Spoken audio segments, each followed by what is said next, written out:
훈계와 책망과 꾸지람은 무엇인가 방향이 잘못됐기 때문에 무엇인가가 변화가 필요하기 때문에 꾸짖음과 훈계가 있어야 되는 거죠. 훈계와 꾸지람을 누가 잘 받아들이고 누가 잘 받아들이지 않겠습니까?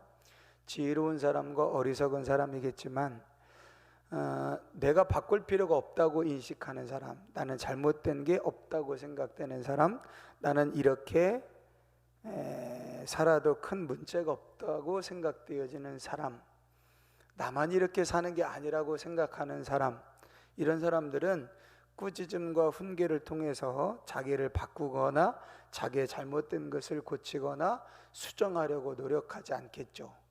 당연히 책망과 꾸짖음이라고 하는 것은 뭔가 방향이 잘못됐고 행동이 잘못됐고 뭔가 변화가 필요한데 그것을 수용하지 않고 그것을 받아들이지 않는다는 것은 자기 나름대로의 논리가 있다는 거죠.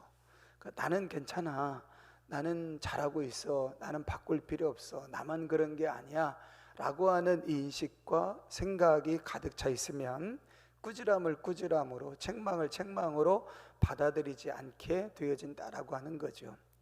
또 하나 중요한 생각 중에 하나는 그 꾸지람과 책망을 들어도 그렇게 뭔가 새로워지고 바뀔 수 있는 가능성이 없다.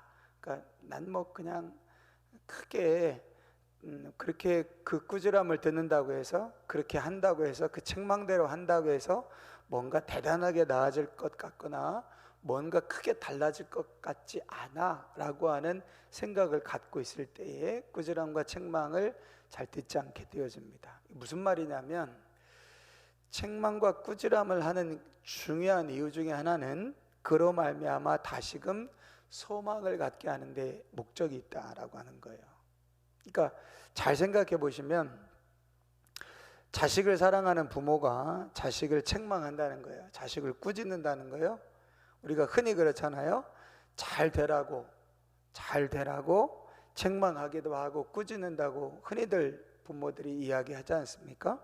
그럼 그건 뭐냐면 지금 그대로가 아니라 뭔가 방향을 바꾸고 생각을 바꾸고 행동을 바꾸고 그것을 바꿈으로 인하여서 지금보다 더 나은 삶, 지금 이대로가 아니라 지금보다 훨씬 더 좋은 삶의 방향으로 나아가게 하려는 목적이 책망과 꾸짖음 안에 있지 않겠어요?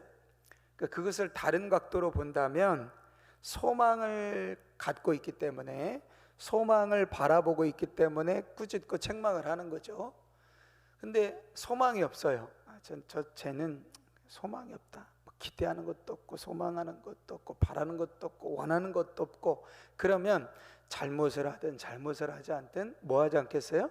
책망하지 않겠죠. 꾸짖지 않겠죠. 꾸짖어봐야 듣지도 않을 거고 책망해봐야 알아듣지도 못할 거고, 그런다고 해서 네가 달라질 것도 아니고, 그러니 괜히 힘만 빼고 괜히 뭐만 하고 아예 안 하겠다. 뭐가 없다는 거냐면 부모도 소망이 없는 거예요. 자식도 소망이 없으니까 그걸 듣지 않는다라고 하는 거죠. 오늘 본문의 잠언은 그걸 지적하고 있는 거예요.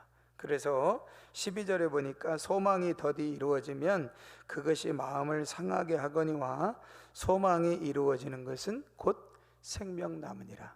그러니까 이 말이 왜 나왔냐면 이제 13장 1절에서 마지막 절까지 전체적인 그 잠언의 주제를, 13장의 잠언의 주제를 훈계와 꾸지람과 책망을 듣는 사람이 지혜로운 사람이다라고 1절에 딱 시작했잖아요. 그러니까 그 주제 안에서 이 말씀을 보면 꾸지람과 책망도 결국 무엇을 위해서인가 하면 소망을 위해서예요. 그런데 꾸지람과 책망을 듣지 않는다는 것은 소망을 갖지 않는다는 것이고, 소망에 대해서 알지 못한다는 것이고, 소망이 없는 삶이다라고 하는 거죠. 그래서 이렇게 연결이 되어지는 겁니다. 지혜로운 사람은 책망과 꾸지람을 들어요. 왜? 그 책망과 꾸지람으로 인하여 다시 소망을 갖기 때문에 이대로는 안 되는구나, 이대로는 안 되겠구나, 뭔가 달라져야 되겠구나, 뭔가 변화되겠구나, 뭔가 고쳐야 되겠구나, 뭔가 새로워져야 되겠구나, 그래야 뭔가 소망이 있구나, 이렇게 연결될 수 있는 사람은 지혜로운 사람이라는 거예요. 근데 어리석은 사람은 책망과 꾸지람을 듣지 않습니다. 왜? 그렇게 책망하고 꾸지람 들어봐야 그거 뭐 내게 아니에요. 그 듣는다고 해서 뭐가 크게 달라지거나 변화되어질 것 같지 않아요. 그런 소망도 없어요. 그런 기대도 없어요. 그런 마음도 없어요. 그럼 한 귀로 듣고 한 귀로 흘려버리게 되어지는 겁니다. 그래서 소망이 더디 이루어지면 마음이 상하죠. 소망을 모든 사람들이 처음에는 다 소망을 갖지 않습니까? 근데 그 소망이 이루어지지 않으면 그냥 절망 가운데 있거나 소망을 손에 놓아요. 그럼 이미 마음이 상한 상태라는 거죠. 그런데 소원이 이루어지는 것은 생명나무다. 그래서 책망과 훈계는 우리로 하여금 계속해서 소망을 품어나가도록 하는 기능과 역할을 가지고 있는 것이 책망과 꾸지람이다라고 하는 거죠. 그래서 17절에 보면 악한 사자는 재앙에 빠져도 충성된 사신은 양약이 되느니라 라고 말합니다. 여기 충성된 사자와 악한 사자가 나오는데, 악한 사자는 재앙에 빠져요. 그러나 충성된 사자는 양약이 되어진다. 악한 사신과 충성된 사신의 차이가 뭐냐? 이 부분에서는 성실함, 부지런함, 정직함 이런 게 아니라요, 악한 사신이냐 충성된 사신이냐라고 하는 것은 결국 소망을 주느냐 소망을 주지 않느냐, 소망을 갖고 있느냐 소망을 갖지 않느냐에 따라 달려있다라고 하는 사실이죠. 그래서 충성된 사자는 소망을 가지고 주인의 일을 하는 사람입니다. 그러니까 충성된 사자는 주인의 명령을 받들어 무엇인가 하는 사람이 사자잖아요. 그러니까 충성된 사신과 충성된 사자는 소망으로 소망을 키워나가고 소망을 갖고 일하는 사람이 충성된 사자인 반면에, 악한 사자는 소망이 없어요. 기대가 없어요. 그러니까 하나님이 우리를 사용하시고 하나님이 우리를 쓰시고 하나님이 우리를 통해서 일하신다고 할 때, 하나님이 저와 여러분들을 하나님의 사자로, 하나님의 사신으로 쓴다고 할 때, 우리가 하나님 앞에 충성된 사자가 되어지는 첫 번째는 소망을 가지고 된다는 거예요. 하나님이 나를 통해서 이 일을 이루실 때 이 일이 이루어지겠구나, 이 일이 결국에는 이루어지겠구나 라고 소망을 잃지 않는 사신이 충성된 사신이 되어진다라고 하는 거죠.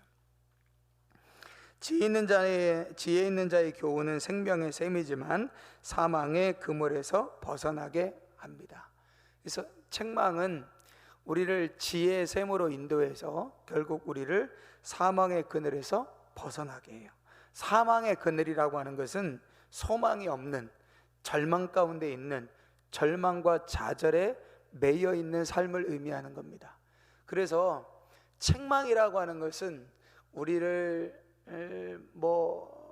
포기하게 하고, 우리를 절망하게 하고, 우리를 좌절하게 하고, 나는 이것밖에 안 되는구나, 그러니까 관둬야 되겠구나, 포기해야 되겠구나, 이것이 궁극적 목적이 아니라 하나님의 말씀이 저와 여러분들을 책망하고 꾸짖고 교훈하는 것은 우리에게 다시금 소망을 주기 위해서다라고 하는 것이 이 하나님의 말씀이 우리에게 주는 책망과 교훈의 궁극적인 목적이고 방향이라고 하는 것을 우리가 인식하고 받아들일 때에 책망을 통해서 우리가 다시 한번 소망을 갖게 되어진다라고 하는 것이죠.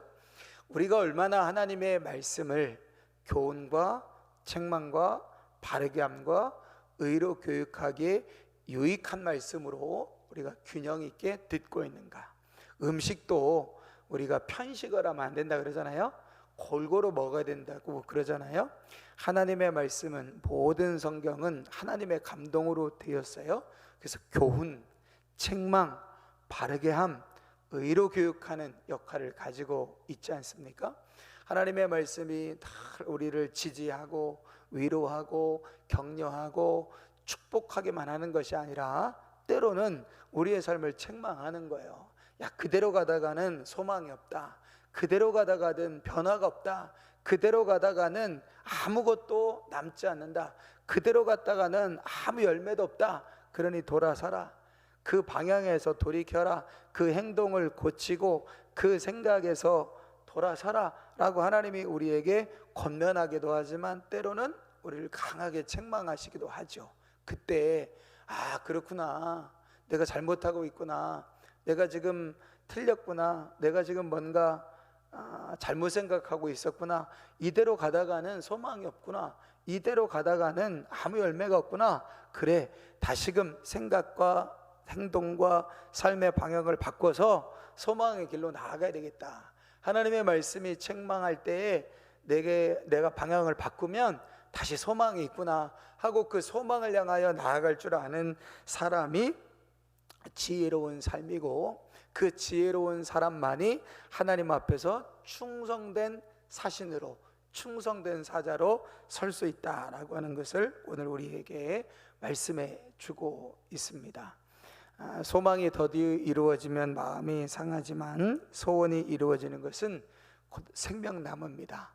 하나님이 우리에게 소원을 이루시기 위해서, 소망이 끊어지지 않도록 하기 위해서, 소망을 향하여 계속해서 나아가기 위해서 하나님이 우리의 삶을 때로는 책망하시고 꾸짖으시고 교훈하신다라고 하는 사실을 오늘도 우리가 기억하시면서 오늘 이 아침에 또 우리의 삶 가운데 하나님의 교훈과 책망을 또 받아들이고 다시금 절망과 좌절의 죽음의 그물에서 벗어나서 소망의 삶으로 나아갈 수 있는 은혜가 있어질 수 있도록 이 아침에 또 은혜를 구하시면서 함께 기도하실 수 있기를 바랍니다.